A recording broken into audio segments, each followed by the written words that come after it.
নমস্কাৰ। আজি বৃহত্তৰ গোসাইগাঁও সনাতনী সমাজৰ উদ্যোগত বাংলাদেশৰ যি অপ্ৰীতিকি যি আমাৰ মানৱাধিকাৰ উলংঘা কৰিছে, যি সনাতনী হিন্দু সমাজৰ ওপৰত তাত সংখ্যালঘু ব্যক্তিৰ ওপৰত সম্পত্তিৰ ওপৰত যি অত্যাচাৰ কৰা হৈছে তাৰ প্ৰতিবাদত আজি আমি গোসাইগাঁও সনাতনী সমাজত এক প্ৰতিবাদী সমাদল ওলাইছোঁ। এই প্ৰতিবাদী সমাদল উদ্দেশ্য হ'ল যে তাত থকা সংখ্যালঘু বিশেষকৈ সনাতনী হিন্দু সমাজ আৰু বিভিন্ন সংখ্যালঘু কমিউনিটিৰ জীৱন সম্পত্তি নিৰাপত্তা দিয়ে। আজি এই প্ৰতিবাদৰ জৰিয়তে আমি মহকুমা দ্বিপতীয়ৰ জৰিয়তে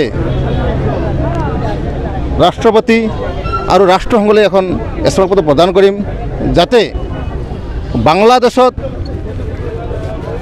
হিন্দু সমাজৰ মাইনৰিটি সংখ্যালঘুৰ ওপৰত কোনো ধৰণৰ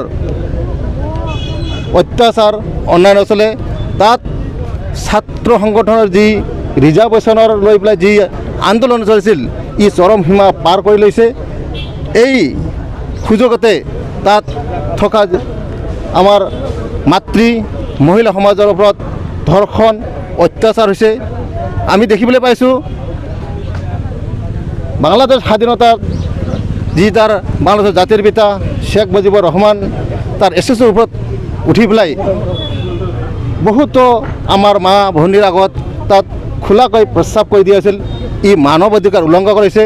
এইটো আন্দোলন নহয়, এইটো এটা জংগী হয়। ইহঁতৰ উদ্দেশ্য আৰু লক্ষ্য ব্লেক দিশত তাত থকা আমাৰ হিন্দু সমাজ, আমাৰ সংখ্যালঘু সমাজৰ প্ৰতি তাৰ সিহঁতৰ টাৰ্গেট।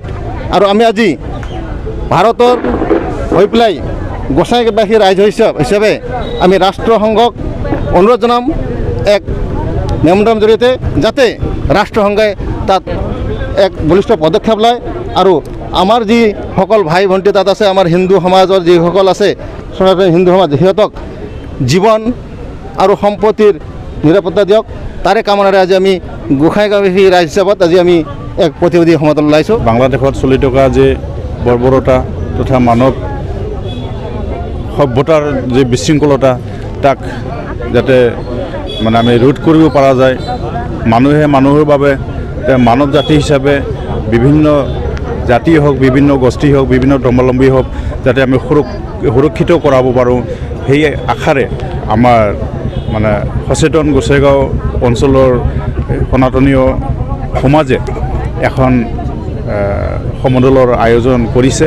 নিশ্চয়কৈ আমাৰ আজি যি উদ্দেশ্য, সেইটো আমাৰ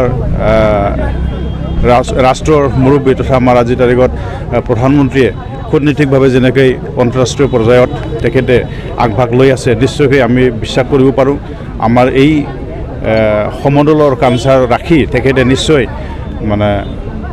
বৰ্তমান বাংলাদেশৰ যিমানবোৰ আমাৰ মাইনৰিটি গোষ্ঠী আছে, অকল হিন্দু নহয়, তাত খ্ৰীষ্টিয়ান আছে, বৌদ্ধ আছে, বা প্ৰত্যেক মানুহে যাতে বাচি থাকিব পাৰে। বৰ্তমানৰ জলাঞ্জলিটো যি অৱস্থা, মানৱ সম্পদৰ ওপৰত যেনেকৈ অত্যাচাৰ বা ক'ব গ'লে ধৰ্মৰ নামতে নিশ্চয় ক'ৰবাত নহয় ক'ৰবাত এটা তেনেকৈ বিভ্ৰান্তিটো হৈ আছে। তো আমি ভাবিছোঁ ধৰ্ম নহয়, মানুহে মানুহৰ বাবে যাতে জীয়াই থাকিব পাৰে, এই ৰাষ্ট্ৰৰ নাগৰিক, ভাৰত ৰাষ্ট্ৰৰ নাগৰিক হিচাপে আমাৰো যিহেতু অধিকাৰটো আছে, আমি আমাৰ মনৰ কথা বা যি সভ্যতা, মানৱ সমাজৰ যি সভ্যতা, সেই সভ্যতাটো দহাই দি যাতে আমি এই সমদলৰ দ্বাৰা আমাৰ কৰ্তৃত্ব ৰাষ্ট্ৰৰ নেতাসকলক অৱগত কৰাব পাৰোঁ, তথা তেখেতসকলে যাতে আন্তঃৰাষ্ট্ৰীয়ভাৱে কূটনীতিক